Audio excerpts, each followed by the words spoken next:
The dust kicked up in angry swirls as Sheriff Marshal Dylan Ketchum rode into Paradise, Nevada on that scorching afternoon in July of 1878, his hand already resting on the butt of his pistol like he owned the whole territory and every soul in it. Sophia Norwood stood behind the counter of her late father's general store, counting the meager coins in the register while trying not to think about the bank's threat to foreclose in 30 days. The bell above the door chimed, and she looked up expecting Mrs. Henderson coming for her weekly supplies, but instead saw 3 men in dusty coats filing inside. The one in front wore a tarnished badge that caught the afternoon light streaming through the window. Miss Sophia Norwood. His voice carried the kind of authority men used when they wanted to intimidate rather than inquire. That's right. She straightened her spine, pushing a loose strand of auburn hair behind her ear. Her father had taught her never to show fear, especially not to men who fed on it. "I'm Marshal Ketchum. I have a warrant for your arrest." He pulled a folded paper from his coat pocket, but kept it at such an angle she could not read it properly. Her heart hammered against her ribs. "For what crime?" "Theft of government property." "Says here you sold stolen army blankets to the Paiute tribe last winter." He stepped closer to the counter, and she caught the stale smell of whiskey on his breath, despite the early hour. "That's impossible. My father bought those blankets fair and square from a supplier in Carson City." "We have the receipts. Receipts can be forged." Ketchum's smile did not reach his eyes. "Now you can come peaceful, or we can do this the hard way." Sophia's mind raced. She knew what this was really about.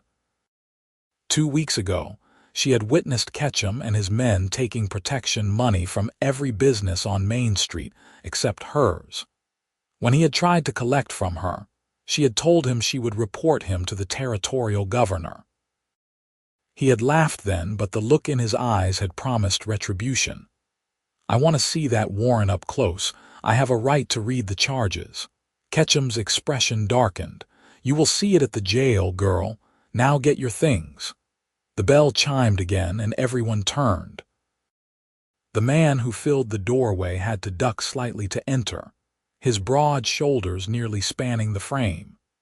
He stood well over 6 feet tall, with muscles that strained against his buckskin shirt and arms thick as fence posts. Dark hair fell past his shoulders, tied back with a leather cord, and several days' worth of beard shadowed his angular jaw. His eyes, the color of storm clouds, surveyed the scene with the calm intensity of a predator assessing a threat. "Store's closed," Ketchum said, his hand moving to his pistol. The mountain man stepped further inside, his boots making solid sounds against the wooden floor. "Seems to me a store does not close in the middle of the afternoon without a sign in the window." Sophia had seen this man before, though they had never spoken. He came down from the mountains every few months to trade furs and occasionally buy supplies. The other townspeople called him Zane Gardner, and the stories about him ranged from the believable to the fantastical. Some said he had fought in the war between the states. Others claimed he had lived with the Shoshone for years. All agreed he was someone you did not cross lightly. "This is official business," Ketchum said. "Move along." Zane's eyes shifted to Sophia, and she saw something flicker in their depths. Recognition, perhaps, or simply a man who knew injustice when he saw it. "What kind of official business?" "The kind that does not concern you, mountain man." One of Ketchum's deputies, a wiry fellow with a scar across his cheek, moved his hand to his gun. "Well, I have been standing here all of 30 seconds, and I have not heard this young lady agree to go anywhere." Zane crossed his arms over his chest, the movement causing his biceps to flex impressively. "Makes me curious about the nature of this business." Ketchum's face flushed red. "I have a warrant for her arrest." "Then I reckon you would not mind showing it to me too. I can read. despite what you might assume about mountain folk. The tension in the room thickened like morning fog. Sophia held her breath, watching the standoff unfold.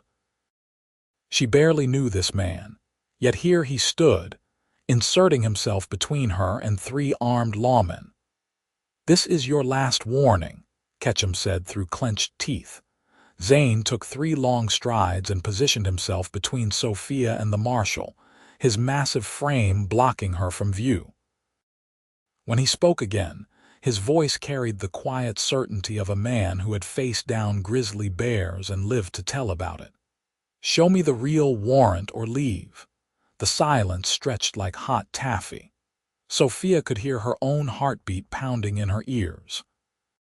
Behind Zane's protective bulk, she felt simultaneously safer and more terrified than she had moments before. This could turn deadly in a heartbeat. Ketchum's hand twitched toward his gun, but something in Zane's eyes made him reconsider. The mountain man had not moved, had not threatened, but there was a coiled readiness in his stance that spoke of violence barely restrained. He looked like a man who had killed before and would not hesitate to do so again if pressed. "You are making a mistake," Ketchum finally said, but his voice lacked its earlier confidence. "I have made plenty of mistakes in my time," Zane replied evenly. "This is not one of them. Now that warrant, I want to see the judge's signature, the seal, the specific charges." "Or did you think folks in paradise would just let you do whatever you please?" Ketchum's jaw worked, his eyes darting between Zane and the door. Finally, he folded the paper and shoved it back in his coat. "This is not over. The law will have its due." "Real law is always welcome in my presence," Zane said, "but what you are peddling smells like something else entirely." The marshal jerked his head toward his deputies, and the 3 men backed toward the door. "You are going to regret this, Gardner, both of you." They left in a cloud of impotent rage, slamming the door hard enough to make the bell clang wildly. Sophia released a breath she had not realized she was holding, her legs suddenly feeling weak as willow branches. Zane turned to face her, and up close she could see the small scars that marked his hands and forearms, the weathered texture of his skin from years in the elements, the startling intelligence in those gray eyes. "You all right, miss?" "I think so." Her voice came out shakier than she would have liked. "Thank you. You did not have to do that." "No, I suppose I did not." He glanced at the door, then back at her. "But men like Ketchum count on folks being too scared to stand up. Fear is their currency." Sophia moved from behind the counter, her legs steadier now. "You know about him?" "Know enough. Heard some talk last time I was in Virginia City. He was run out of there for taking bribes. Seems he found himself a new hunting ground."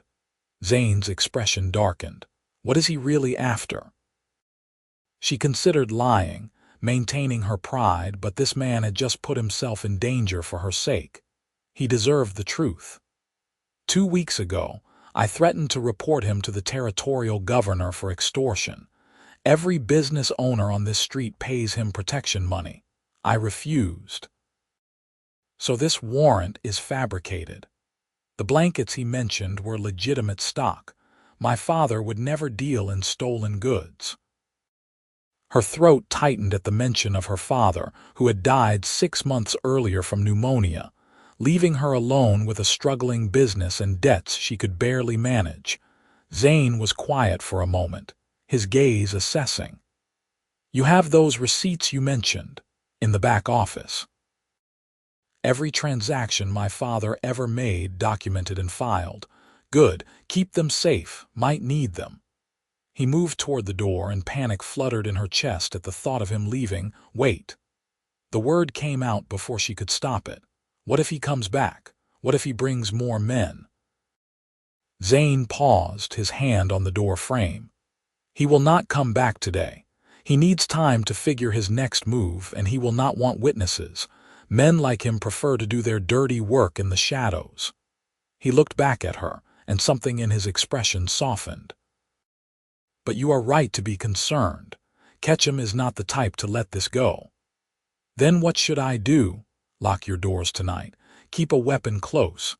And tomorrow you might consider visiting Judge Thornton in Carson City. File a complaint before Ketchum can manufacture more lies. It was sound advice, but Carson City was 2 days' ride away, and she could not close the store that long. The business was barely surviving as it was. I cannot leave.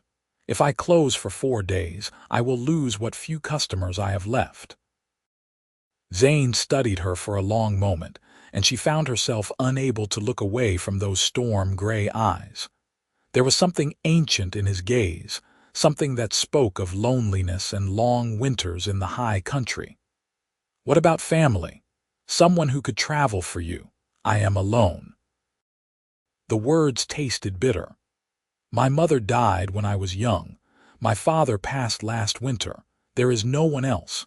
Understanding flickered across his face, the recognition of one solitary soul recognizing another.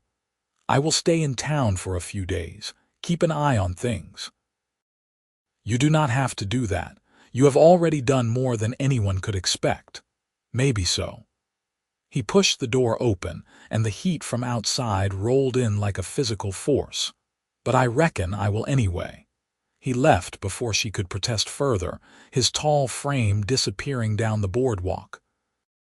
Sophia stood in the middle of her father's store, surrounded by shelves of goods and the lingering scent of leather and coffee beans, feeling as though the solid ground beneath her feet had shifted in some fundamental way. She had heard stories about Zane Gardner. People said he was dangerous, unpredictable, a man who lived by his own rules far from civilization. But the man who had just stood between her and a corrupt marshal had spoken with intelligence and moved with purpose. There had been no wildness in his eyes, only a calm determination, and something else she could not quite name. Sophia walked to the window and watched the street outside. Ketchum and his men were nowhere to be seen, but she could feel the weight of their threat lingering like storm clouds on the horizon. She had made an enemy today, or rather, had confirmed an enmity that already existed. But she had also found an unexpected ally. The question was, at what cost? That night, Sophia slept fitfully in the small room above the store that had been her home for all her 22 years. Every creak of the building made her eyes snap open. Every distant sound sent her heart racing. She had moved her father's old pistol to the bedside table, though she had never fired it and was not entirely sure she could if the moment came. Morning arrived with the harsh light of desert sun streaming through her window. She dressed in a simple calico dress, pinned her hair into a practical bun, and descended to open the store. As she unlocked the front door, she found a bedroll tucked against the wall beside the entrance, still warm to the touch. He had slept there. On the hard wooden planks of the boardwalk, Zane Gardner had spent the night guarding her door. The discovery sent a strange warmth through her chest, followed quickly by guilt. She scanned the street but saw no sign of him. The town was just beginning to wake, with shopkeepers opening their shutters and early risers heading toward the cafe for breakfast. The day passed slowly. Customers came and went, purchasing flour and fabric, nails and coffee.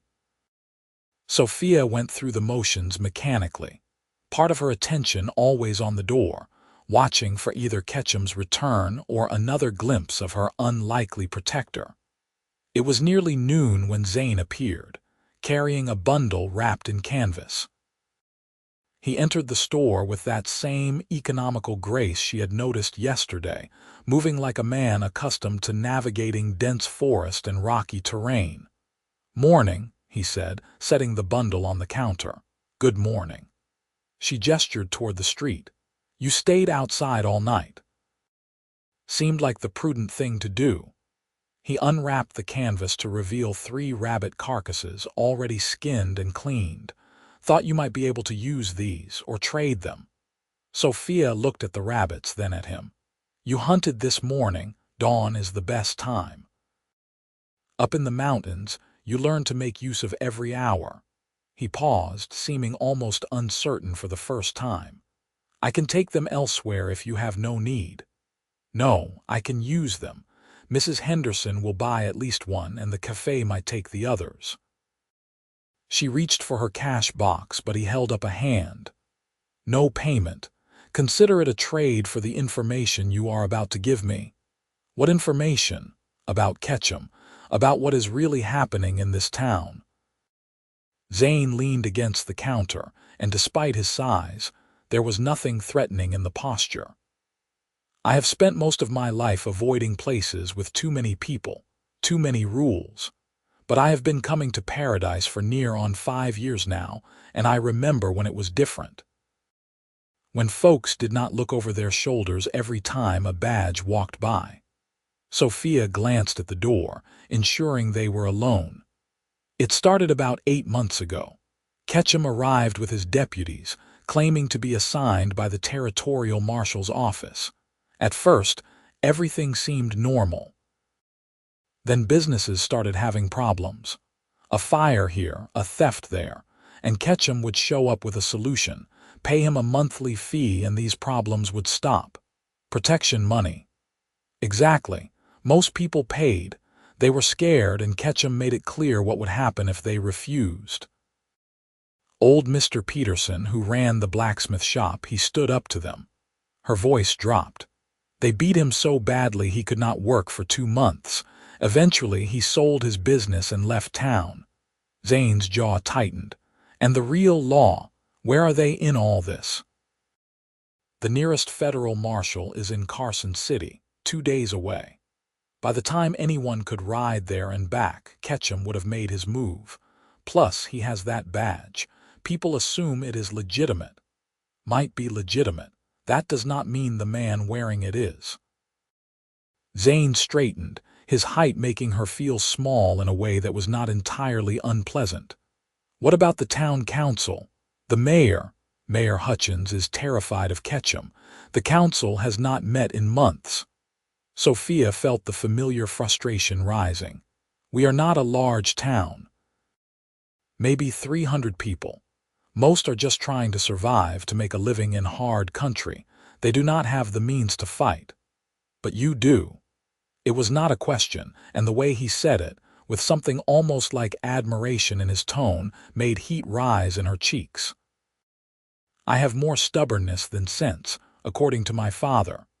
Stubbornness has its place. A hint of a smile touched Zane's lips, softening the hard lines of his face. World needs more folks willing to stand up. They were interrupted by the arrival of Mrs.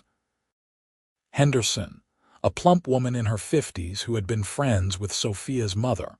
The older woman's eyes widened at the sight of Zane, and her expression shifted between curiosity and concern. Sophia, dear, are you all right? I heard Marshal Ketchum was here yesterday causing trouble. I am fine, Mrs. Henderson. Just a misunderstanding. The woman's sharp eyes moved to Zane, taking in his size and unconventional appearance. And who might you be? Zane Gardner, madam.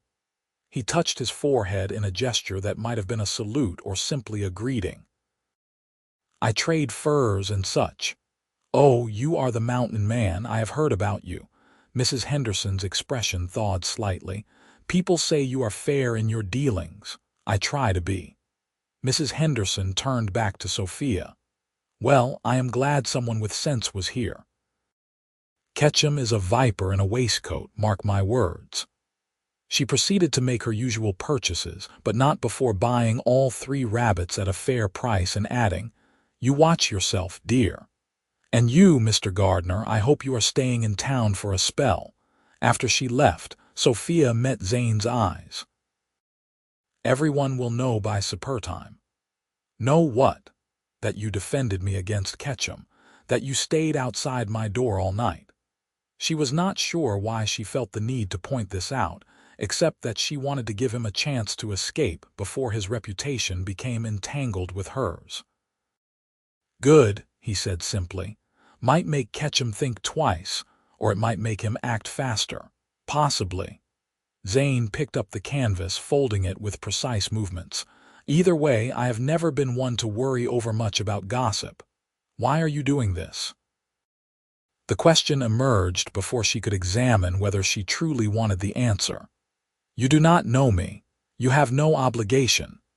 He was quiet for so long she thought he might not respond. When he finally spoke, his voice carried a weight of old pain. Long time ago, I knew a woman who stood up against the wrong people. She had no one to back her, and she paid the price. I was not there to help her then.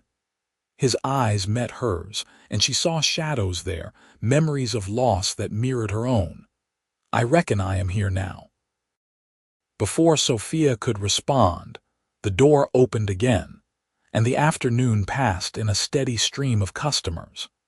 But she found herself acutely aware of Zane's presence as he browsed the store with apparent casualness, examining goods while keeping watch on the street through the window.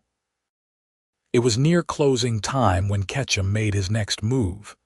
This time, he arrived alone, which somehow made his presence more menacing rather than less.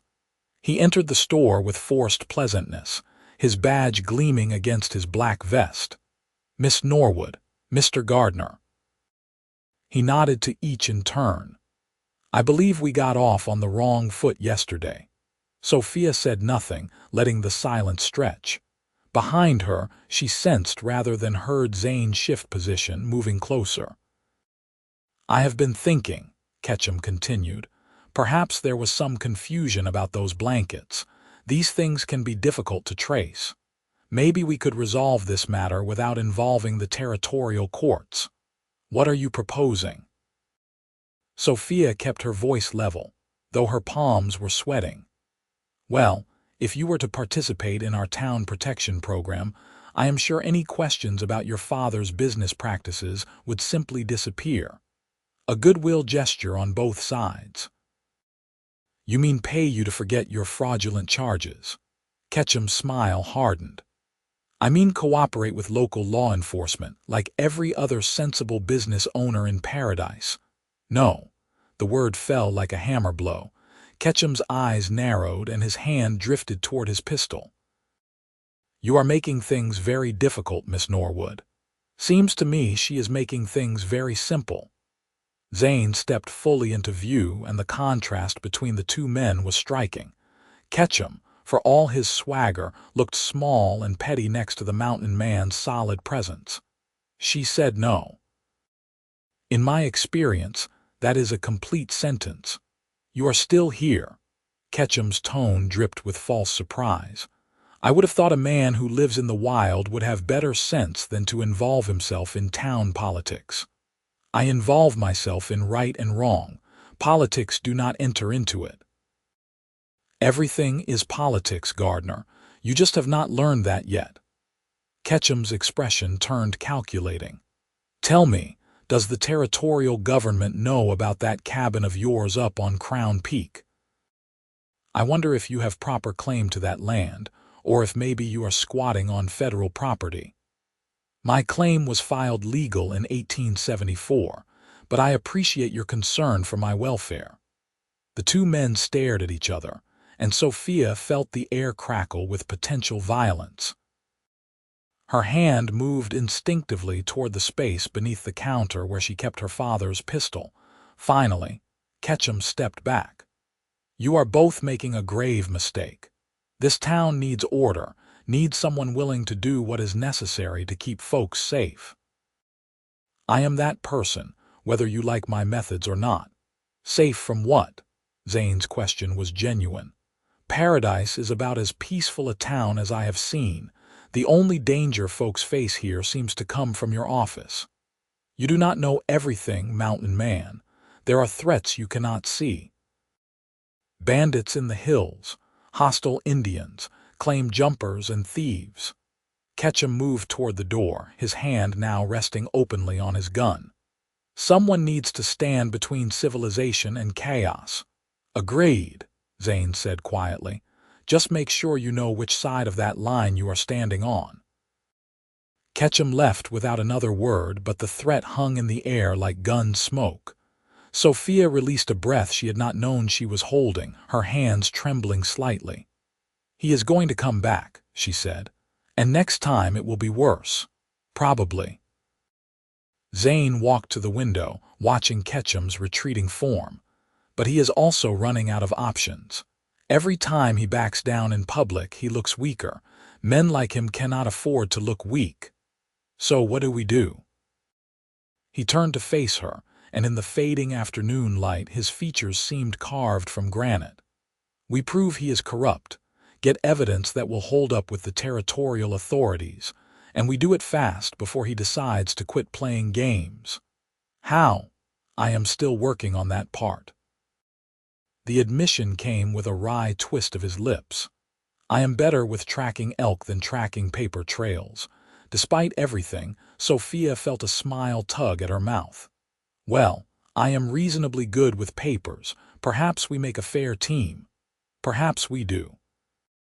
Something shifted in his expression, a warmth that had not been there before. "You should close up. It is getting dark, and I would feel better if you were not here alone." She wanted to argue to assert her independence, but practicality won out. Together they shuttered the windows and locked the doors. As they stepped onto the boardwalk, Sophia noticed several townspeople watching from across the street, their faces a mixture of curiosity and concern. "Where are you staying?" she asked. "The boarding house." "I have a camp about a mile outside town. Prefer open air to walls." The thought of him riding out into the darkness while she went upstairs to her lonely room struck her as wrong somehow. "There is a spare room above the store." "It is not much, just where my father stored extra inventory, but there is space for a bedroll if you wanted to stay closer." Zane looked at her for a long moment. "People will talk. People are already talking, and I would feel safer knowing you were nearby." She met his eyes steadily. "Please." He nodded slowly. "All right. Let me fetch my things from camp. I will be back within the hour." He was true to his word, returning just as full darkness settled over paradise. Sophia showed him the storage room, which was dusty but dry, with a small window overlooking the back alley. "It is not much," she apologized. "It is fine. I have slept in worse." He set down his saddle bags and bedroll. "Thank you." They stood in the narrow hallway, suddenly awkward in the enclosed space. Sophia was acutely aware of his proximity, the warmth radiating from his large frame, the scent of pine and leather that clung to him. "I should let you settle in," she said finally. "Good night, Zane." "Good night, Sophia." The use of her first name sent an unexpected flutter through her stomach. She retreated to her own room, closing the door and leaning against it as she tried to calm her racing heart. This was madness. She barely knew this man, yet she had invited him into her home, was trusting him with her safety and possibly her life. But as she prepared for bed, she could not shake the feeling that Zane Gardner was exactly where he was supposed to be. The next morning brought unexpected developments. Sophia was sweeping the boardwalk when Mayor Hutchins approached, his round face flushed and nervous. "Miss Norwood, might I have a word?" She leaned the broom against the wall. "Of course, Mayor." He glanced around nervously. "Is it true that Zane Gardner is staying here above your store?" "He is staying in the storage room temporarily." "Why?" Hutchins wrung his hands. "People are talking.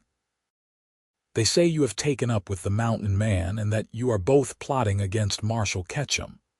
"The marshal tried to arrest me on false charges. Mr. Gardner intervened. That is hardly plotting." "Yes, well, Ketchum came to see me last night. He is very concerned about your influence on the town, about the dangerous example you are setting by refusing to cooperate with law enforcement." Sophia felt anger kindle in her chest. "Did he threaten you, Mayor?" "He suggested that if I did not speak with you about being more cooperative, he could not guarantee the safety of town officials." Hutchins looked miserable.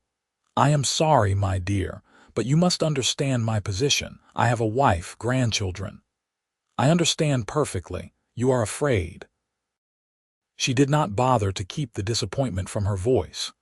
"We all are," he said quietly. "But most of us do not have a 6-foot guardian to stand between us and Ketchum's guns." He left before she could respond, and Sophia stood staring after him with a mixture of anger and pity. This was what Ketchum had done to Paradise. He had turned neighbors into fearful strangers, had broken the bonds of community that should have held them together. "Trouble." Zane emerged from the store, carrying 2 cups of coffee. He handed her one, and she accepted it gratefully. Mayor Hutchins delivering Ketchum's message, "Cooperate or else." Figured that was coming. Zane sipped his coffee, his eyes scanning the street with practiced vigilance. He is trying to isolate you, make sure no one will stand with you when he makes his move. Well, it is working. Even people who know he is wrong are too frightened to help. Fear is a powerful weapon. Zane's expression was distant, and she wondered what memories he was seeing. But it has weaknesses. Fear requires constant maintenance.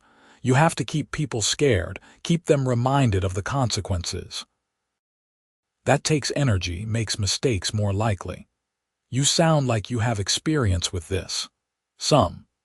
During the war, I saw what happened when fear was the primary tool of control. It never lasted. Eventually, people either got brave or desperate, and then things fell apart fast. He finished his coffee and set the cup aside. "We need to talk to the other business owners, quietly, find out exactly what Ketchum has on them, what leverage he is using.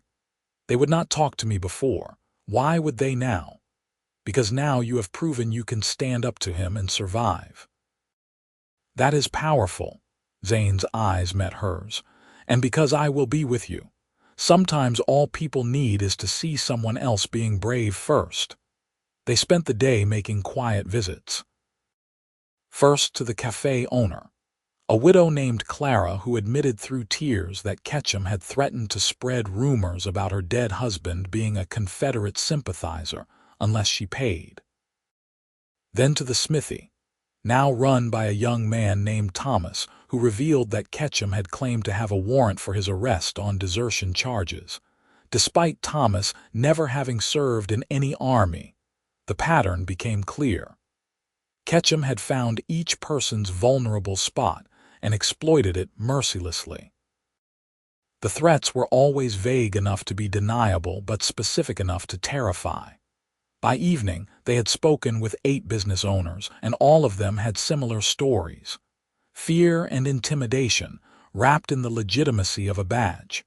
"We need proof," Sophia said as they returned to the store. "Testimony is not enough. Ketchum will just claim they are lying." "Agreed. We need documents, something that shows his corruption in undeniable terms."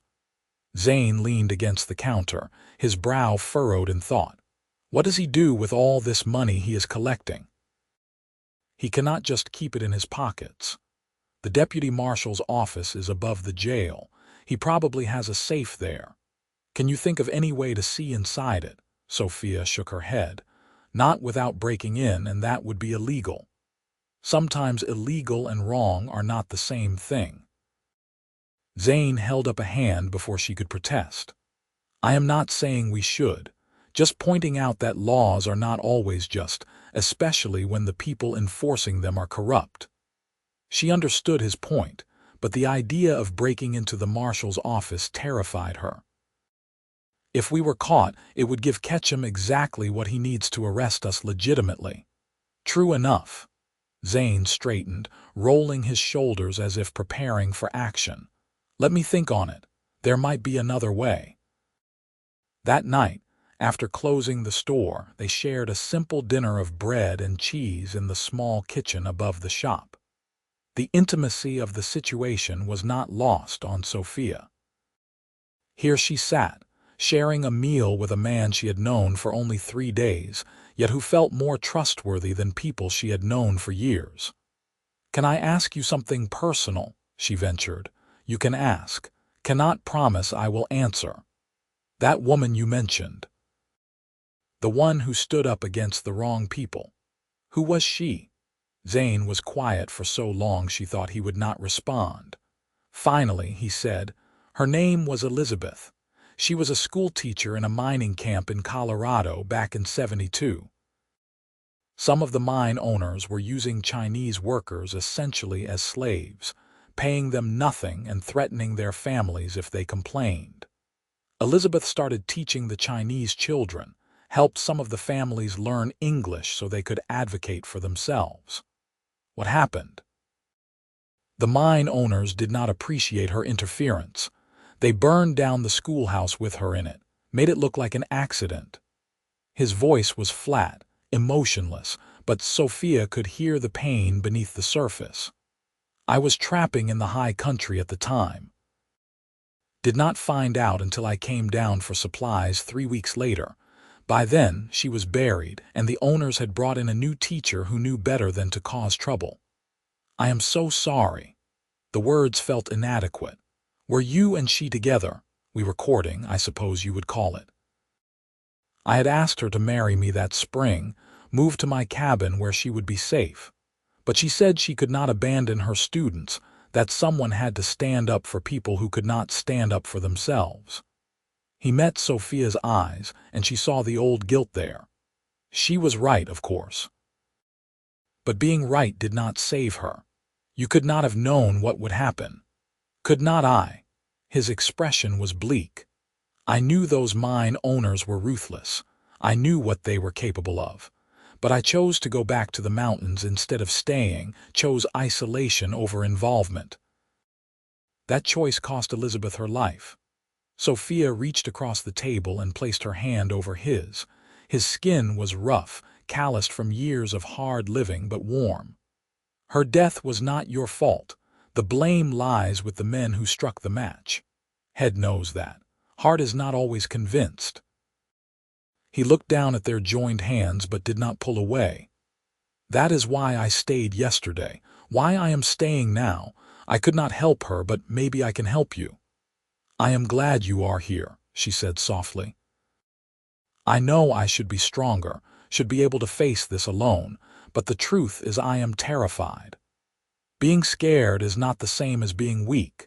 Fear is just your mind's way of saying pay attention, be careful.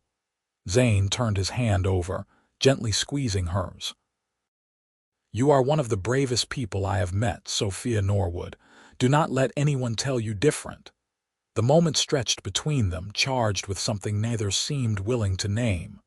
Finally, Sophia withdrew her hand, suddenly shy. It is getting late, I should clean up. Let me help.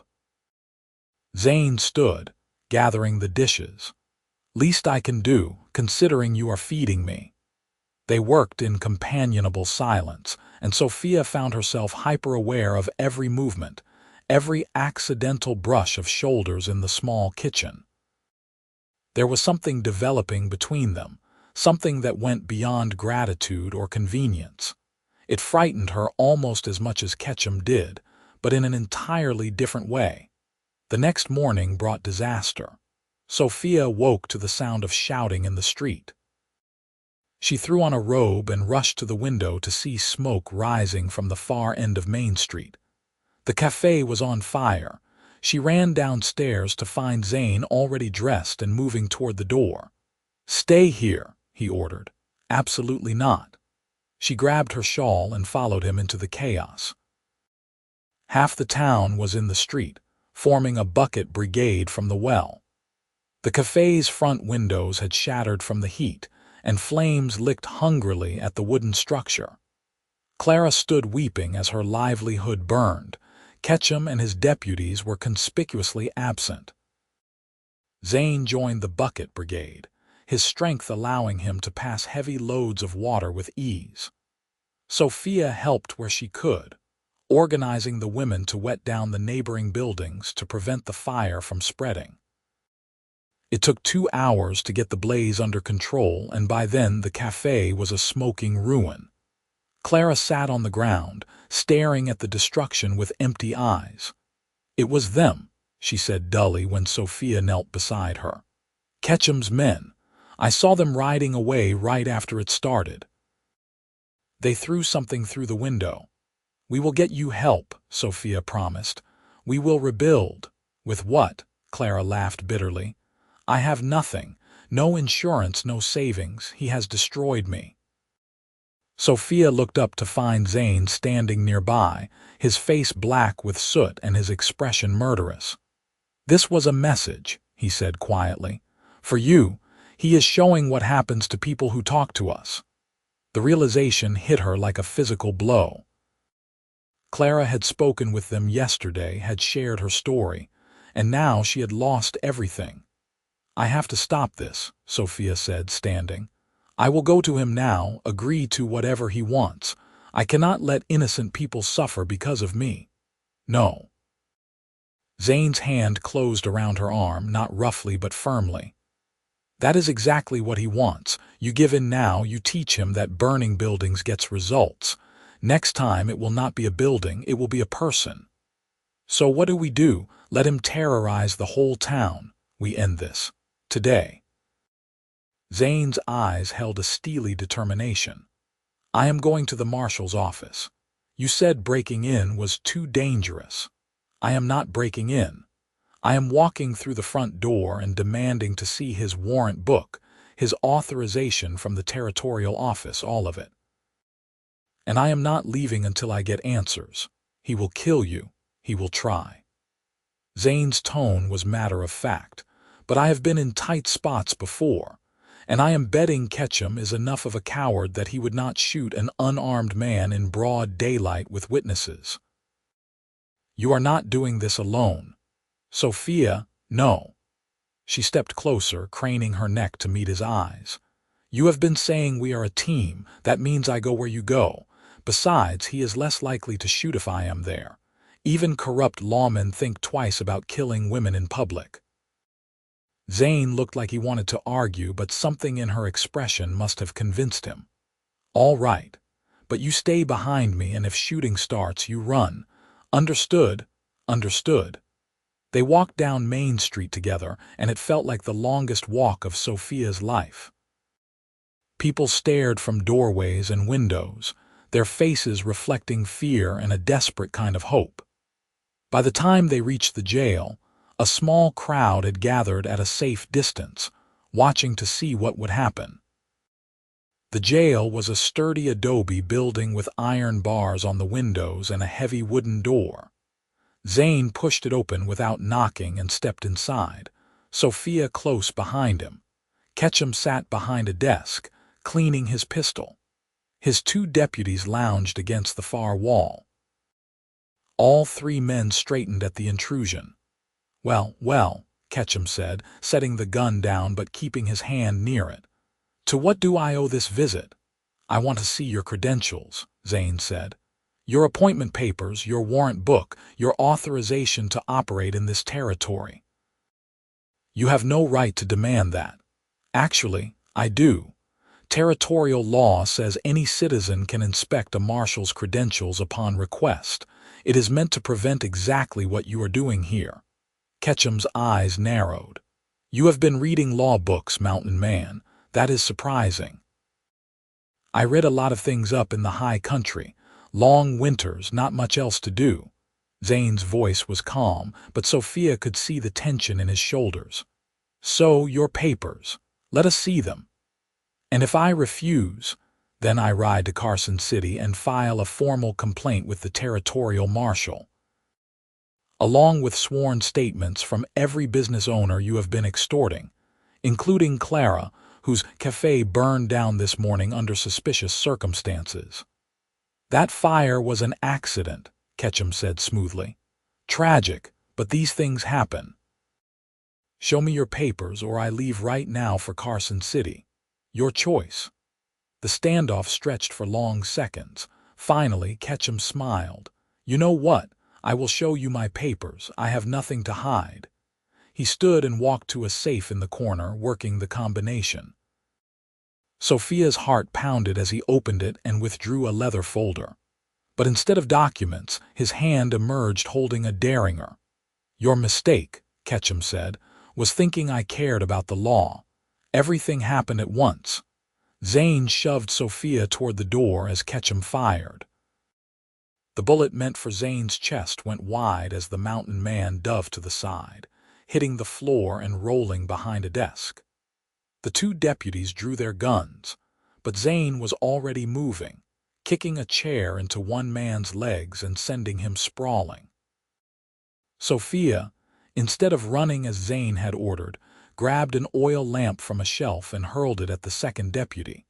It struck him in the shoulder, glass shattering and oil spreading across his shirt. He yelped and dropped his gun to swat at the mess. Zane surged to his feet, tackling Ketchum before the corrupt marshal could fire again.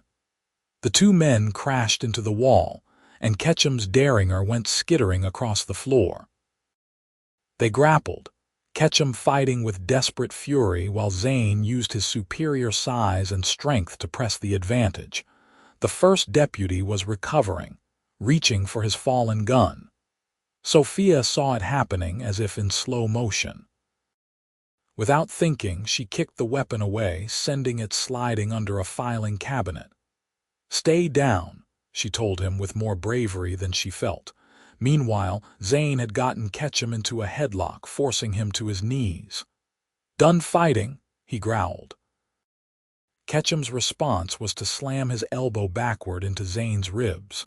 The mountain man grunted but did not release his hold. Instead, he tightened his grip until Ketchum's struggles weakened. "I said, are you done?" "Yes," Ketchum gasped. "Done." Zane released him and stood, breathing hard. Blood trickled from a cut above his eye, and his shirt was torn, but he was on his feet. "Sophia, the safe. Get those papers." She hurried to the open safe, pulling out its contents. There were several stacks of money, bound together with string. Beneath them, she found what they had come for, a leather folder containing official documents. "His appointment papers are here," she said, scanning them quickly. "But they are dated only 6 months ago, and they are signed by someone named Deputy Marshal James Whitmore." "Whitmore was caught taking bribes and dismissed," Zane said. "Any appointments he made after his dismissal would be invalid." "Meaning Ketchum's badge is worthless," Sophia finished. "He has no legal authority at all." Ketchum, still on his knees, laughed bitterly. "You think that matters?" "Who is going to stop me?" "You. The territorial government does not care what happens in a nothing town like Paradise. They have bigger problems." "Maybe so," a new voice said from the doorway, "but I care." Everyone turned to see a tall man in his 60s standing in the entrance, a genuine marshal's star on his vest. He was lean and weathered, with sharp blue eyes that took in the scene with practiced assessment. "Marshal Dockery," Zane said, clearly surprised. "Did not expect to see you here." "Got a telegram 3 days ago from someone claiming corruption in Paradise. Decided to investigate." Dockery stepped inside, his hand resting on his holstered pistol. "Looks like I arrived just in time." Ketchum's face had gone pale. "Sir, these people attacked me. I was defending myself." "That is interesting, considering what I heard and saw from across the street just now." Dockery's expression was cold. "Dylan Ketchum, I am placing you under arrest for fraud, extortion, assault, and arson. Your deputies as well." "You cannot prove any of that," Ketchum blustered, but the fight had gone out of him. "Actually, I can." Dockery produced a pair of handcuffs. "I have been watching this town for 2 days now. Saw your men set that fire this morning. Saw you collecting payments from various businesses. And I have testimony from at least a dozen citizens." He glanced at Sophia, "including a Miss Norwood who sent that telegram." Sophia blinked in surprise. "But I did not send any telegram." "No," Zane said quietly, "but I did. Night before last while you were sleeping. Rode to the telegraph office in Silver Springs and sent word to the only honest lawman I know." She stared at him, overwhelmed. "You knew Marshal Dockery would come," I hoped. but I was not sure he would make it in time, so I kept pushing Ketchum, trying to force his hand before he could hurt anyone else. Zane's expression was apologetic. "I am sorry I did not tell you. Thought it was safer if you did not know in case Ketchum tried to use you for information." Dockery handcuffed Ketchum and his deputies with efficient movements. "I will take these three to Carson City for trial. Miss Norwood, Mr. Gardner, I will need your statements for the record. But from what I have seen, you both acted in self-defense and in the interests of justice." The next hour passed in a blur. Dockery took statements from Sophia and Zane, then from several townspeople who had witnessed the confrontation. The money from Ketchum's safe was counted and recorded. It totaled nearly $3,000, all of it extracted through extortion and threats. "This money will be returned to the people of Paradise," Dockery announced to the growing crowd outside the jail. "Those who paid Ketchum's false protection fees will be reimbursed. What is left will go to rebuilding the cafe and repairing any other damage these men caused."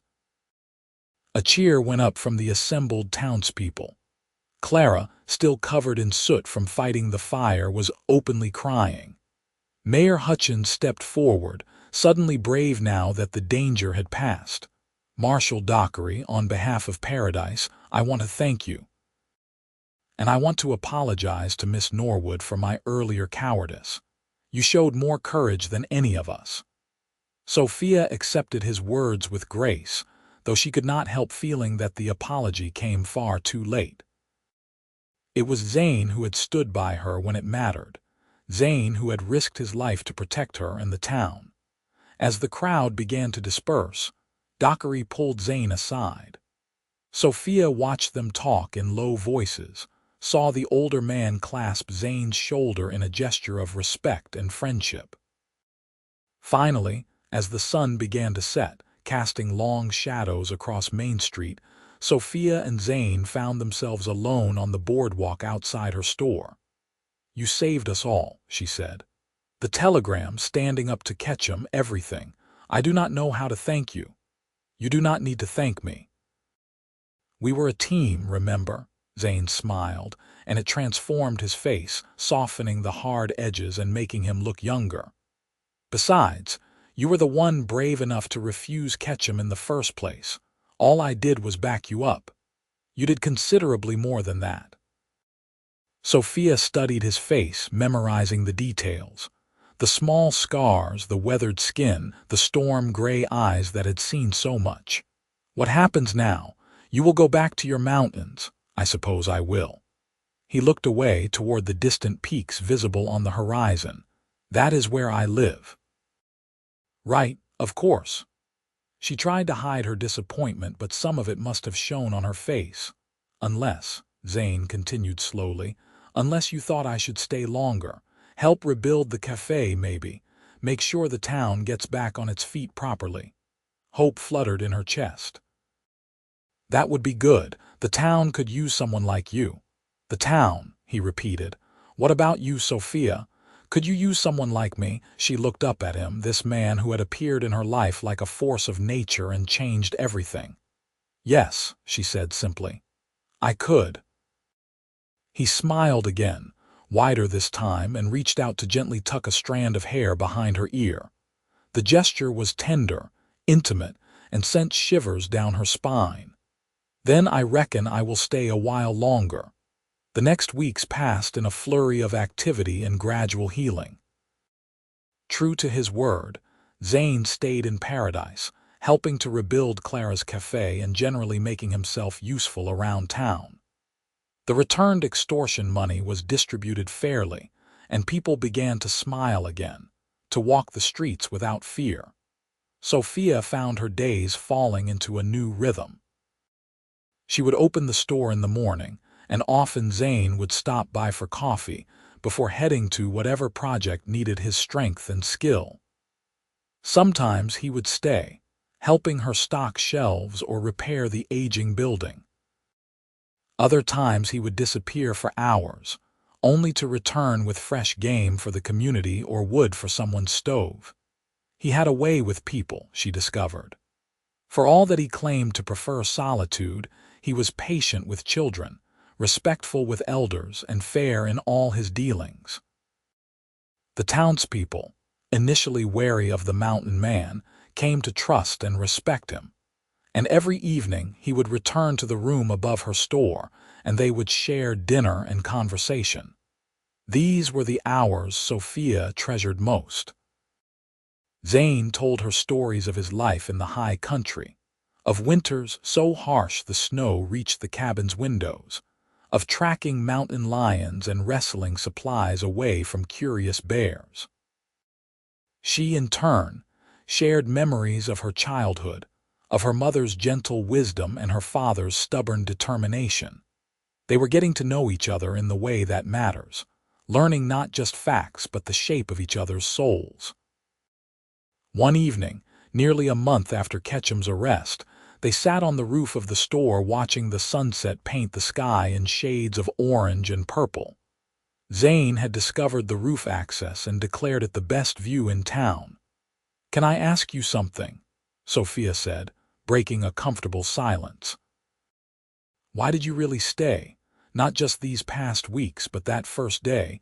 You could have walked away, let me deal with Ketchum on my own." Zane was quiet for a moment, his profile sharp against the colorful sky. "Honestly, I am not entirely sure. I saw you standing there, refusing to be intimidated, and something in me recognized something in you. Maybe it was seeing Elizabeth in you, someone willing to stand up against injustice. Or maybe it was simpler than that." "What do you mean?" He turned to face her, and the intensity in his gaze made her breath catch. "Maybe I just saw someone worth fighting for." The air between them seemed to thicken, charged with possibility. Sophia's heart pounded as Zane reached out, his large hand cupping her face with surprising gentleness. "I have been alone a long time," he said softly. "Told myself I preferred it that way, that people were too complicated, too much trouble.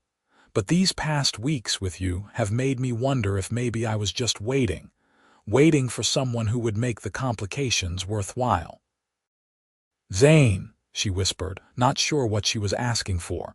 He leaned in slowly, giving her time to pull away. She did not. When his lips met hers, it was gentle at first, questioning. She answered by rising up to meet him, her hands finding the broad expanse of his shoulders. The kiss deepened, and Sophia felt something within her unlock, a door opening to possibilities she had not allowed herself to imagine. Here was strength without cruelty, protection without possession. Here was a man who had seen her fear and her courage and had chosen to stand beside her anyway. When they finally pulled apart, both breathing harder, Zane rested his forehead against hers. "I am not good with words," he said roughly. "Never have been. But I need you to know that what I feel for you, it is real, it is strong, and it is not going away." "I feel it too," she admitted. "It scares me how quickly this has happened, how much you have come to mean to me. Fear is not always a bad thing. Sometimes it is just your heart's way of saying this matters, pay attention." He pulled back enough to meet her eyes. "I want to court you properly, Sophia, if you will have me."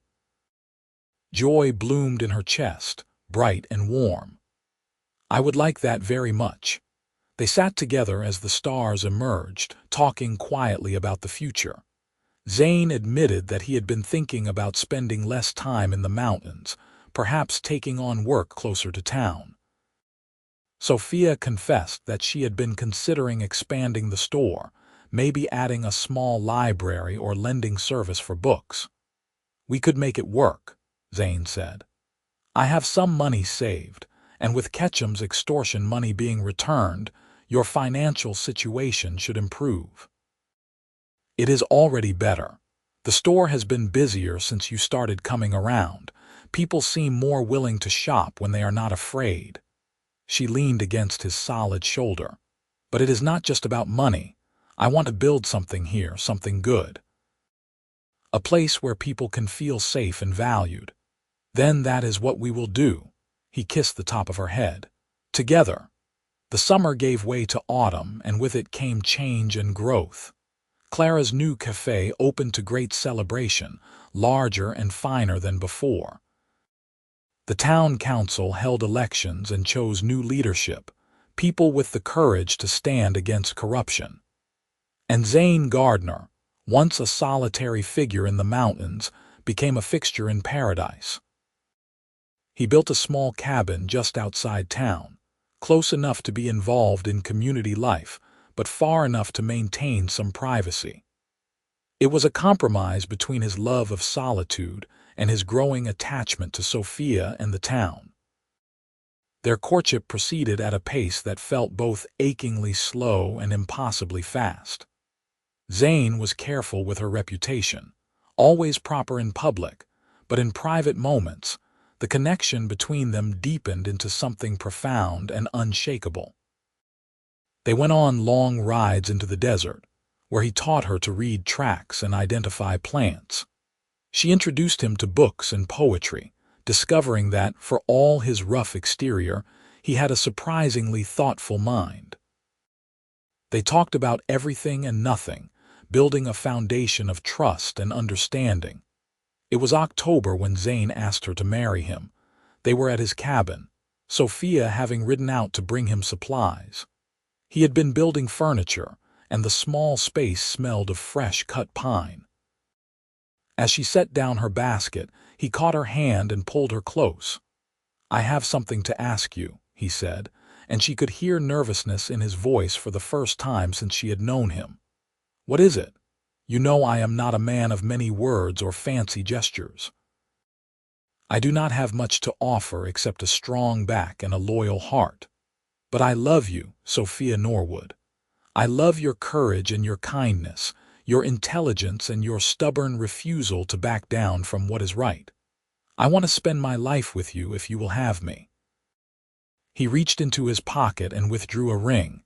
It was simple but beautiful, a silver band set with a small turquoise stone. "I made it myself," he admitted. "The silver I traded for, and the turquoise I found in the mountains last spring. I know it is not as fine as you could buy in a city, but it is perfect," she interrupted, tears spilling down her cheeks. "And yes, I will marry you." He slipped the ring onto her finger and it fit as though made for her. Then he lifted her off her feet in a hug that stole her breath, spinning her around in the small cabin while she laughed and cried at the same time. They were married in November, in a simple ceremony at Paradise's small church. The whole town turned out to celebrate, grateful to the couple who had freed them from Ketchum's tyranny. Marshal Dockery rode down from Carson City to attend, giving Zane away since the mountain man had no family of his own. Sophia wore a dress of deep blue silk that had been her mother's, altered to fit. Zane wore new clothes purchased for the occasion, though he had insisted on keeping his buckskin jacket. Together, they stood before the minister and pledged their lives to each other. "I, Zane Gardner, take you, Sophia Norwood, to be my lawfully wedded wife. I promise to stand by you in times of trouble and times of joy, to protect you and provide for you, to honor your strength and support your dreams. I promise to love you with everything I am, for as long as I live."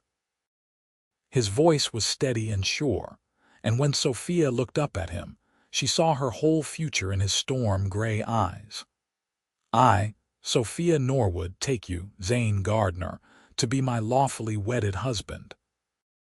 I promise to stand by you in times of trouble and times of joy, to be your partner and your companion, to honor your courage and support your choices. I promise to love you with everything I am, for as long as I live." When the minister pronounced them husband and wife, Zane kissed her with such tenderness that more than one person in the congregation wiped away tears. The reception was held at Clara's cafe, with food and dancing and laughter that lasted late into the night. People toasted the newlyweds and shared stories, and celebrated the new beginning that Paradise itself was experiencing. As the evening wound down, Zane and Sophia slipped away to their new home. Zane had spent weeks preparing the cabin, expanding it and making it comfortable. There was a large main room with a stone fireplace, a kitchen with good iron stove, and a bedroom with a real bed frame that he had built by hand.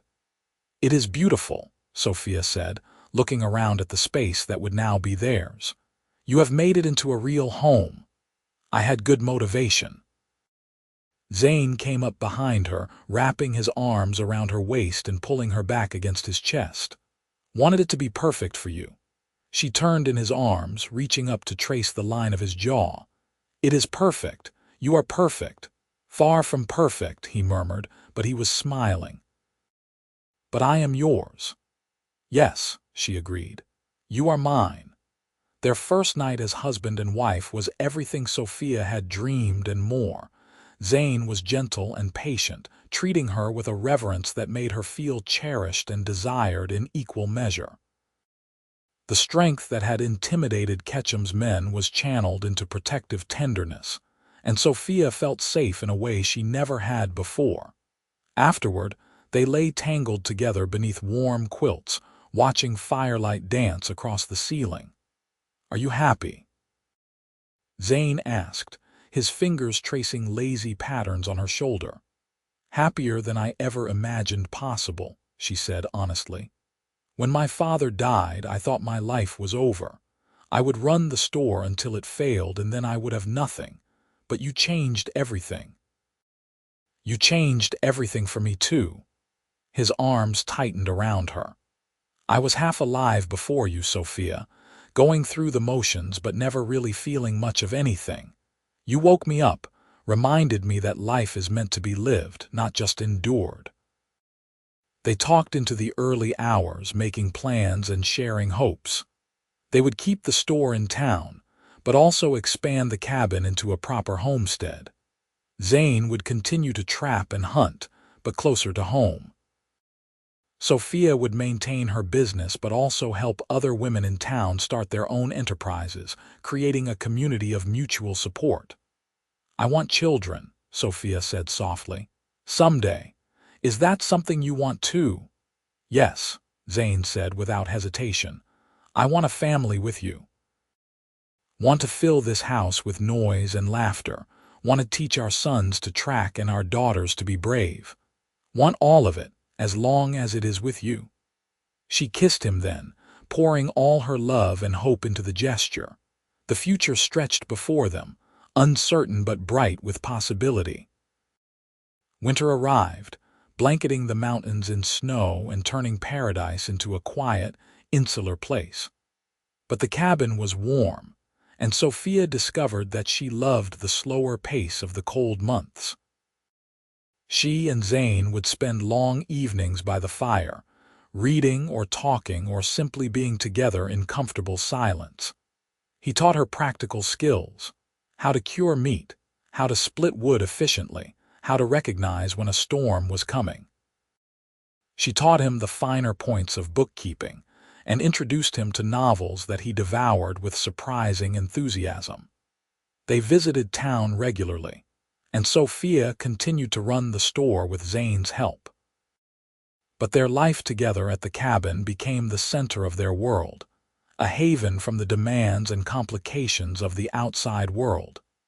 In March, Sophia realized she was pregnant. She had suspected for a few weeks, but waited to be certain before telling Zane. When she finally shared the news, he reacted with a mixture of joy and terror that she found endearing. "A baby," he repeated, as if unable to quite believe it. "We are going to have a baby." "Are you happy?" she asked, suddenly uncertain. "Happy." He laughed and pulled her into his arms, lifting her off her feet. "I am beyond happy. I am terrified and thrilled and grateful all at once. You are going to be a mother. I am going to be a father. It is almost too much to comprehend." He set her down carefully, then immediately began to fuss. "You should sit down. Are you feeling well? Do you need anything? Should we send for a doctor, Zane?" she said, laughing.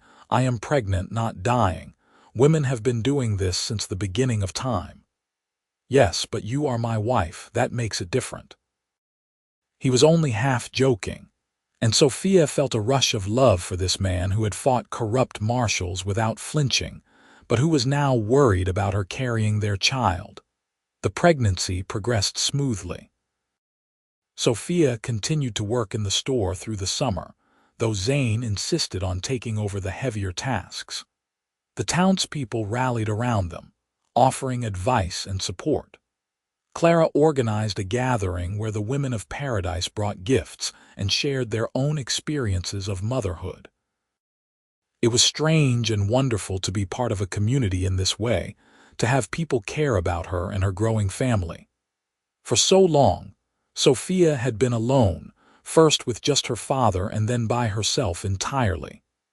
Now she had Zane and friends and a whole town invested in their happiness. In late September of 1879, their son was born. The labor was long and difficult, and there were moments when Zane looked like he might pass out from worry. But Sophia was strong, and with the help of Paradise's midwife, she brought their child into the world as dawn broke over the mountains. "A boy," the midwife announced, placing the squalling infant on Sophia's chest, strong and healthy. Zane knelt beside the bed, his large hand trembling as he touched his son's tiny head. "He is perfect," he whispered, his voice thick with emotion. "You are perfect. Thank you, Sophia. Thank you for this gift." They named him Thomas, after Zane's father who had died when Zane was young. From the beginning, it was clear that the boy had inherited his father's strength. He was a large baby, robust and demanding, with lungs that could wake the household at any hour. Zane proved to be a devoted father. Sophia would wake in the night to find him walking the floor with Thomas, singing in a low rumble that the baby seemed to find soothing.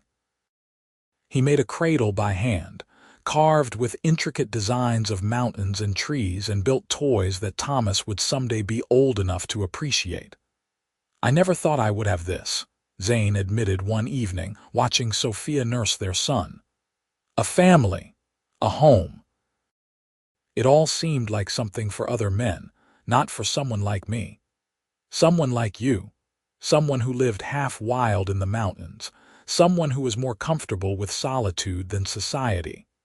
He reached over to touch Thomas's small hand, which immediately gripped his finger.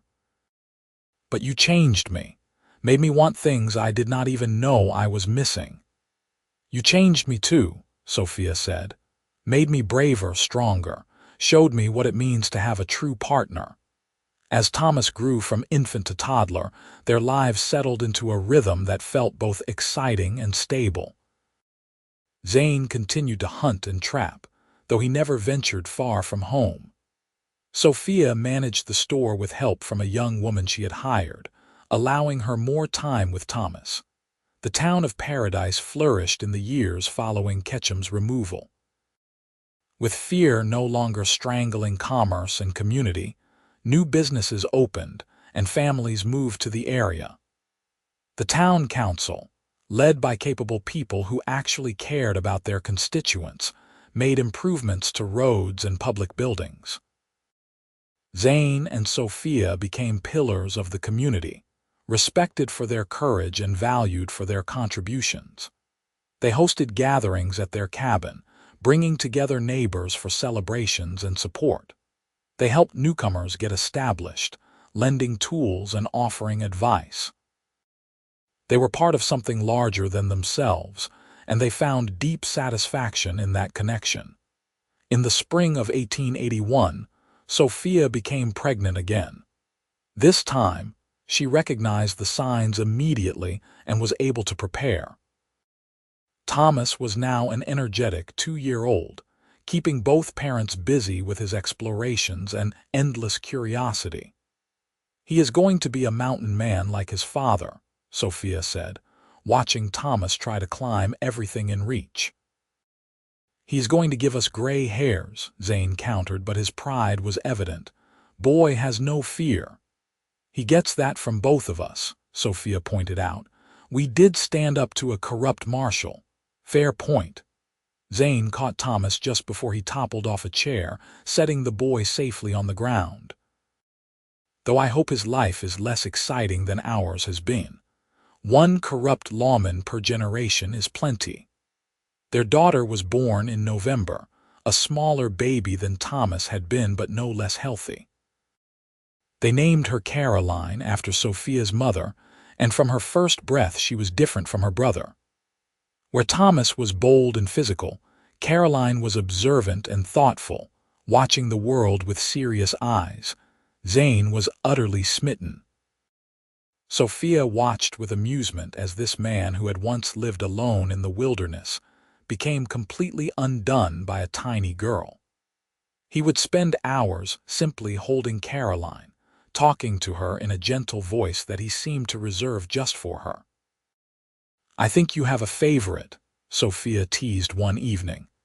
"Impossible to have favorites when I love them all equally," Zane replied, but he did not put Caroline down. "But there is something about a daughter. She makes me want to be better, to make the world safer for her." "You are already good," Sophia assured him. "The best man I know." As their children grew, the cabin expanded with them. Zane built additions, creating separate rooms for Thomas and Caroline, a larger kitchen, a proper dining area. What had started as a simple mountain cabin became a substantial home, filled with life and love and laughter. Thomas grew tall and strong like his father, fascinated by the mountains and everything in them. By age 5, he could track rabbits and identify plants, skills that Zane taught him with infinite patience.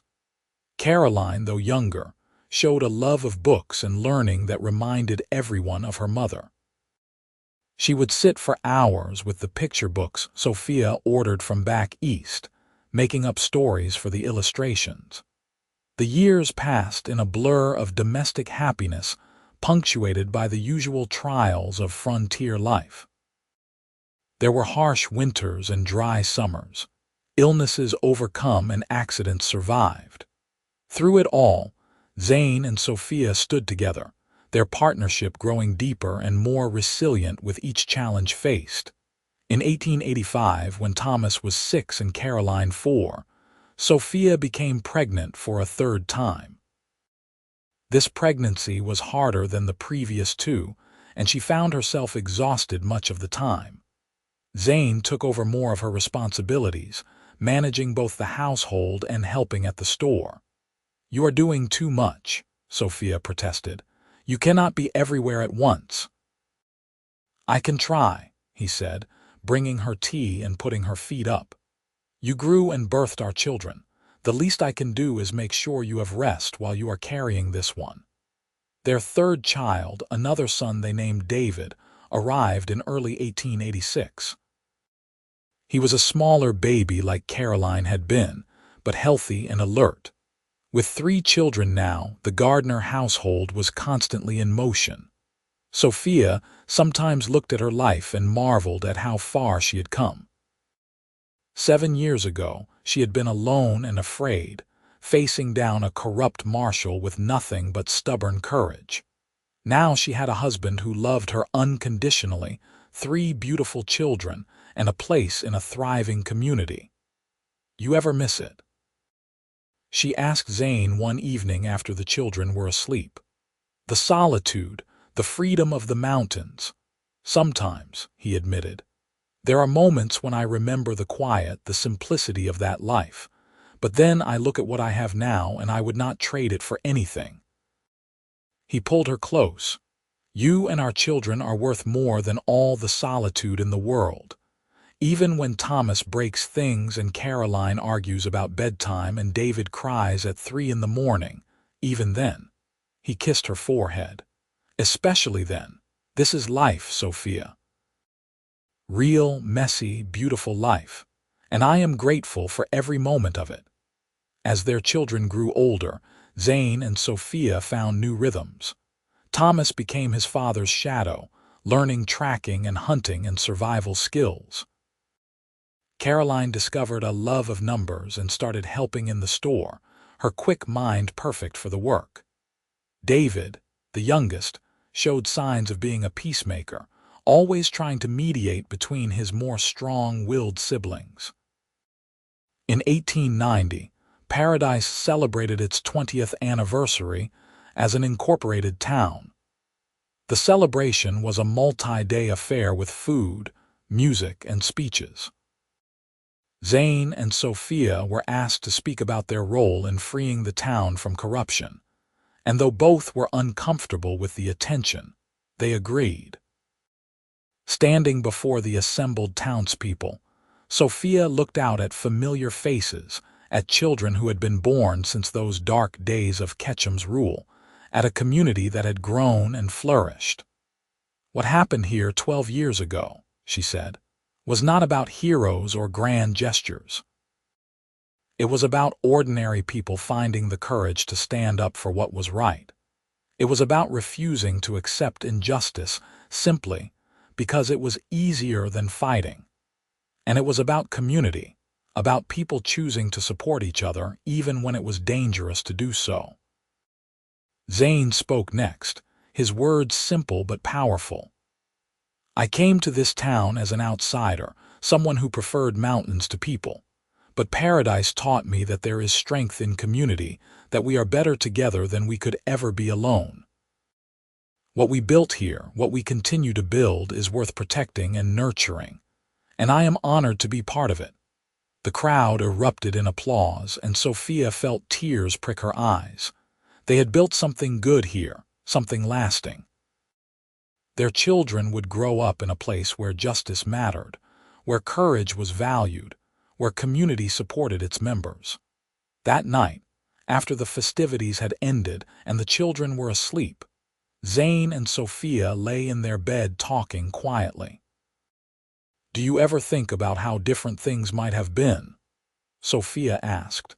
"If Ketchum had never come to Paradise, if you had not been in town that particular day?" "Sometimes," Zane admitted, "but I believe some things are meant to be. Maybe we would have met some other way, or maybe we would have lived our whole lives as strangers. But this is the path we took, and I am grateful for every step of it. Even the dangerous parts, especially those. Because they showed me what you are made of, showed me that I had found someone worthy of building a life with." He turned to face her in the darkness. "I love you, Sophia Gardner, have loved you from the moment you stood up to a corrupt marshal without flinching.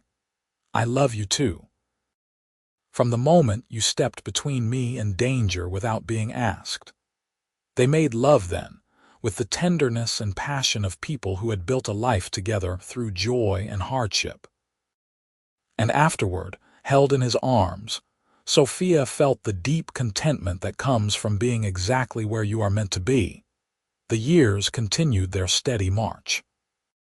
Thomas, at 16, was nearly as tall as his father and spending more time in the mountains, learning the trapping routes that Zane still ran. Caroline, at 14, was helping manage the store and talking about someday opening her own business. David, at 10, showed a surprising aptitude for drawing and spent hours sketching the mountains and animals around their home.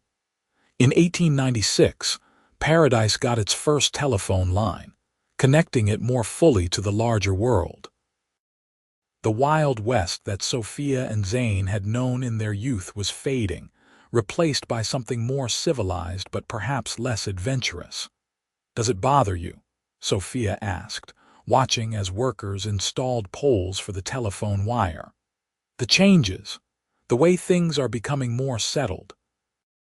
Zane considered the question carefully. "Part of me mourns it, I suppose. The frontier is disappearing, and with it a certain kind of freedom. But another part of me is glad. Glad that our children will grow up in a world with better medicine and education, where the law actually means something. Where people do not have to live in constant fear of corruption or violence.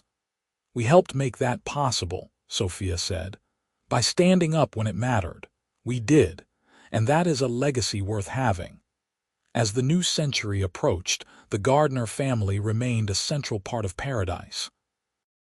Sophia, now in her early 40s, had become a respected businesswoman and community leader. Zane, despite some gray in his long hair and beard, was still strong and capable, though he had finally stopped running trap lines in favor of staying closer to home. Thomas met and married a young woman named Julia, and in 1899, Sophia and Zane became grandparents for the first time. Holding her grandson in her arms, Sophia felt the circle of life complete itself in a deeply satisfying way. "We started with nothing," she told Zane that night. "Just two people trying to do what was right, and look at what we have built. Look at what we are leaving behind." "It is more than I ever dreamed possible," Zane agreed, his eyes on the cradle where their grandson slept. "More than I deserved, probably." "You deserved every bit of it." "You are a good man, Zane Gardner, the best man I have ever known." He pulled her close, and they sat together in comfortable silence, watching the next generation sleep and dreaming of the future yet to come. Caroline proved to have an entrepreneurial spirit that rivaled her mother's. At 18, she opened a dress shop in Paradise, using skills she had learned from observing Sophia's business practices. The shop thrived, and Caroline became known throughout the territory for her eye for style and her fair prices. David, meanwhile, discovered that his artistic talents could translate into a career. He began illustrating for regional newspapers and magazines, his detailed drawings of wildlife and landscapes gaining attention beyond Paradise. He talked about someday going to San Francisco or New York to study formally, and while the idea of him leaving made Sophia's heart ache, she supported his dreams. In 1902, on a clear autumn day much like the one when they had first met, Sophia and Zane celebrated their 25th wedding anniversary. The whole town turned out for the party, which was held at the newly expanded community hall. Standing before friends and family, they renewed their vows, the words even more meaningful now than they had been all those years ago. "I, Zane Gardner, renew my promise to you, Sophia. 25 years ago, I pledged to love and protect you, and I have done my best to honor that promise every day. You have given me a life beyond my wildest dreams, a family I cherish, and a purpose I never knew I needed. I look forward to spending whatever years remain to us continuing this journey together." Sophia was crying openly as she spoke her own vows. "I, Sophia Gardner, renew my promise to you, Zane. You came into my life when I needed you most, and you have been my rock, my partner, my love ever since. You taught me what it means to be truly brave, truly loved. I am grateful for every moment we have shared, and I look forward to every moment yet to come." The celebration lasted long into the night, with music and dancing and speeches from friends. Marshal Dylan, now retired but still spry in his 80s, gave a toast that brought tears to many eyes. "I have known a lot of people in my years as a lawman," he said, raising his glass, "but I have rarely seen two people who so perfectly complement each other." Zane and Sophia Gardner represent the best of what the West can be: courage, integrity, loyalty, and love. They stood up for justice when no one else would, and in doing so, they saved not just a town but the very idea of what a community should be. To Zane and Sophia, may your love continue to inspire us all. The crowd cheered and drank, and Sophia looked around at the life she and Zane had built. Their children, grown and starting families of their own. Their friends, people who had stood with them through good times and bad. Their community, thriving, and just because people had refused to accept corruption. "What are you thinking?" Zane asked, following her gaze. "I am thinking about that day when Ketchum came to the store, when I was so scared but tried not to show it. When you stepped between us and demanded to see the real warrant." She turned to face him fully. "That was the moment my life changed, The moment everything became possible, my life changed that day too, Zane said softly. I had been going through the motions for so long, half alive at best. But seeing you stand up to him, seeing your courage, it woke something in me, made me want to be part of the world again. I am glad you stepped in. So am I. Best decision I ever made. They danced then, moving slowly to music played by local musicians, holding each other close and savoring the moment. Around them, their life continued. Children laughing, friends talking, the community they had helped save celebrating in peace and security. The years that followed were gentle ones. Sophia gradually handed over more of the store's management to Caroline, allowing herself more time to enjoy her grandchildren, of which there were eventually 5. Zane still went into the mountains occasionally, but his trips were shorter now, leisurely rambles rather than working expeditions. They grew older together with grace, their love deepening and mellowing like good wine. The passion of their youth evolved into something even more precious, a partnership so complete that they often did not need words to communicate, a love so fundamental that it informed every aspect of their lives. In 1910, Paradise celebrated its 50th anniversary as an incorporated town. At the ceremony, Sophia and Zane were honored as founding citizens, their role in establishing the town's character and values recognized and celebrated. They stood before the crowd, both of them well into their 50s now, their hands clasped together. When I think about Paradise, Sophia said, I think about possibility. This town could have become just another place where corruption and fear ruled, but instead it became something better. A place where people look out for each other, where justice matters, where community is valued above personal gain. That did not happen by accident. It happened because people chose to stand up, to do what was right even when it was hard. I am proud to have been part of that choice. Zane's words were characteristically brief but powerful. Paradise taught me that home is not a place but a feeling.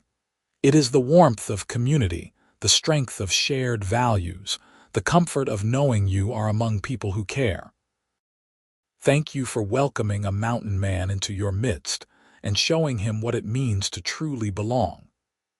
The applause was thunderous, and Sophia saw Thomas and Caroline and David standing with their families, all of them applauding with tears in their eyes. This was their legacy, not just their children and grandchildren, but a whole community shaped by the choice to stand against corruption all those years ago. That night, back in their cabin, which had become a substantial house over the years, Sophia and Zane sat on their porch watching the stars emerge. You have any regrets? Sophia asked. Anything you wish you had done differently? Zane thought about it for a long moment. None that matter. Oh, there are small things I might have changed, moments I could have handled better. But the big choices, the important ones, I would make them all again exactly the same way. Even leaving your solitary life in the mountains, especially that. That solitude was just hiding, Sophia. I told myself I preferred it, that I was happier alone, but the truth is I was just scared. Scared of being hurt again, of losing someone else I loved. You taught me that love is worth the risk, that the pain of potential loss is nothing compared to the joy of actual connection. Sophia leaned against him, her head resting on his shoulder. You taught me things too. Taught me that courage is not the absence of fear but the choice to act despite it. Taught me that strength comes in many forms and that sometimes the strongest thing you can do is accept help from others. They sat in comfortable silence, two people who had spent more than 3 decades building a life together. The stars wheeled overhead and somewhere in the distance, a coyote howled. Inside the house, clocks ticked steadily, marking time's passage. But here, on this porch in this moment, time seemed suspended. "I love you," Zane said quietly. "Have loved you for 32 years now, and I will love you for however many years remain." "I love you too," Sophia replied. "Always have, always will." They went inside eventually, to the bed they had shared for so many years, and held each other close. Two people who had faced down corruption and built a family, who had created a legacy that would outlast them both. The years continued their gentle progression. Thomas took over the mountain operations completely, though his trapping was now more about maintaining tradition than necessity. Caroline's dress shop expanded into a full general goods store, complementing rather than competing with Sophia's original establishment. David achieved his dream of studying art in San Francisco, though he eventually returned to Paradise, finding that he preferred the clean air and open spaces of home to the crowded city. Sophia and Zane's grandchildren grew, some staying in Paradise and some venturing out to seek their fortunes elsewhere. But they all carried with them the values their grandparents had instilled: courage, integrity, community, and the importance of standing up for what is right. In 1918, when Sophia was 62 and Zane 65, they decided to take a trip. They traveled to Colorado, to the site where Elizabeth had died all those years ago. Zane had never returned, but now, with Sophia by his side, he felt able to face those old ghosts.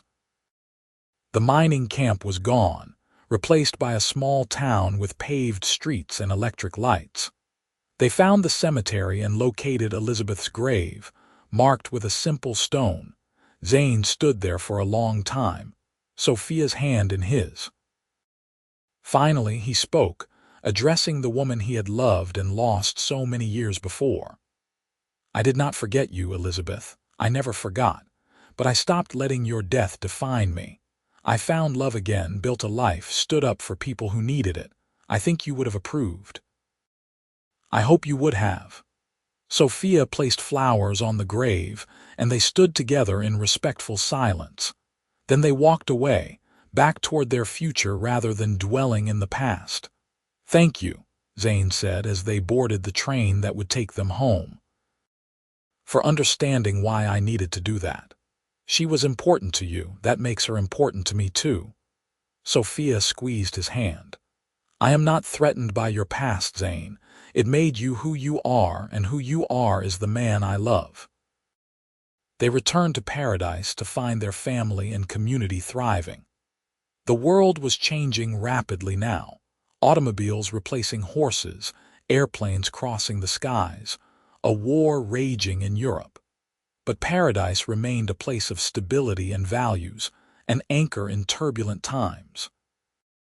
In 1925, they celebrated their 55th wedding anniversary. Their children threw them a party, and all of their grandchildren attended, along with several great-grandchildren. Sophia looked around at the gathering and marveled at what had grown from that single moment of courage so many decades ago. Zane was slower now, his joints stiff from years of hard living, but his mind was sharp, and his eyes still held that storm-gray intensity. Sophia herself had aged gracefully, her auburn hair gone white but her spirit undiminished. 55 years, she said, shaking her head in wonder. More than half a century together. "Best 55 years of my life," Zane replied. "No question." They danced that night, moving slowly to accommodate aging bodies, but with the same tenderness and connection they had always shared. Their great-grandchildren watched with wide eyes, seeing in this elderly couple a kind of love that seemed almost magical. "Are Grandma and Grandpa heroes?" One of them asked Thomas. He smiled and nodded. "Yes, they are. Not because they fought in wars or did grand things, but because they chose to stand up when it mattered, to do what was right even when it was hard. That is the truest kind of heroism." Sophia and Zane lived their remaining years with contentment and grace. They spent their days surrounded by family, their evenings on their porch watching the mountains that had witnessed so much of their lives. They told stories to their great-grandchildren, passing on the history and values that had shaped Paradise. In 1928, Zane passed away peacefully in his sleep, Sophia beside him as she had been for 58 years. The whole town mourned, recognizing the loss of a true original, a man who had lived by his own code but had learned to be part of something larger. Sophia grieved deeply, but without bitterness. She had been given a gift, a lifetime of love with a man who had valued and cherished her. The pain of losing him was simply the price of having had him at all, and it was a price she would pay gladly. She lived another 5 years, spending her time with her children and grandchildren, maintaining the house that Zane had built with his own hands. She told stories about their adventures, about standing up to Ketchum, about building a life in the wilderness. She made sure that no one would forget the importance of courage, of standing up for justice, of choosing love over fear. In 1933, Sophia Norwood Gardner passed away peacefully, surrounded by her loving family. She was buried beside Zane, their graves marked with simple headstones that bore the dates of their lives and a single inscription: "Together in courage, together in love, together forever." Paradise continued on, growing and changing with the times. But the legacy of Sophia and Zane Gardner remained woven into the fabric of the community. The town council chamber displayed a painting of the couple in their prime, a reminder of the day when courage had defeated corruption. Their house became a museum, preserving the story of two ordinary people who had done extraordinary things, and their descendants carried forward the values they had instilled: the importance of standing up for what is right, the power of community, the strength that comes from love and partnership. Generations later, people still told the story of the mountain man who had stepped between a woman and a corrupt marshal, who had demanded to see the real warrant, and in doing so had changed the course of not just 2 lives but an entire town. It was a love story, yes, but it was also more than that. It was a story about courage and justice, about the choices that define us and the legacy we leave behind. It was a story about 2 people who found each other in the midst of darkness and built something bright and lasting together. And in Paradise, Nevada, in the hearts of those who remembered, and those who heard the tale passed down through the years, Sophia and Zane lived on. 2 souls who had stood together against injustice, who had loved fiercely and lived fully, who had shown that sometimes one person's courage, backed by another's strength, could change everything. Their story became legend, but legends are born from truth. And the truth was this: in the summer of 1878, in a small Nevada town, a mountain man stepped between a woman and a corrupt marshal and said, "Show me the real warrant or leave." In that moment, 2 lives intersected, 2 hearts recognized each other, and a love story for the ages began. They built a life together on the foundation of that courage, raised a family that spread across the West, and left behind a community that valued justice and integrity above all. They grew old together, their love deepening with each passing year until death parted them for a time. But death, as they both would have believed, is not the end. It is simply another frontier, another adventure to face together. And somewhere, in whatever lies beyond this life, 2 souls walk hand in hand through eternal mountains, their love undiminished by time or distance. That is the legacy of Sophia Norwood and Zane Gardner. Not just a love story, but a testament to the power of courage, the importance of standing up for what is right, and the enduring strength of 2 people who chose to face the world together. In Paradise, the sun sets over the mountains in shades of orange and purple, just as it did on that evening when they first kissed on the roof of the store. The town has changed, modernized, grown, but the spirit they fostered remains. People still look out for each other. Justice still matters. Courage is still valued. And on quiet evenings, when the wind whispers through the mountains, some say you can hear echoes of their voices, still telling stories, still sharing dreams, still standing together against whatever challenges life might bring. Their love story ended as all love stories must, with death and separation. But it ended too with the knowledge that they had lived fully, loved completely, and left the world better than they found it. They had stood together when it mattered most, and in doing so, they had created something beautiful and lasting. That is the true measure of a life well lived. Not the wealth accumulated or the fame achieved, but the love shared and the difference made. By that measure, Sophia and Zane Gardner's lives were rich beyond measure, and in the end, that is all that really matters.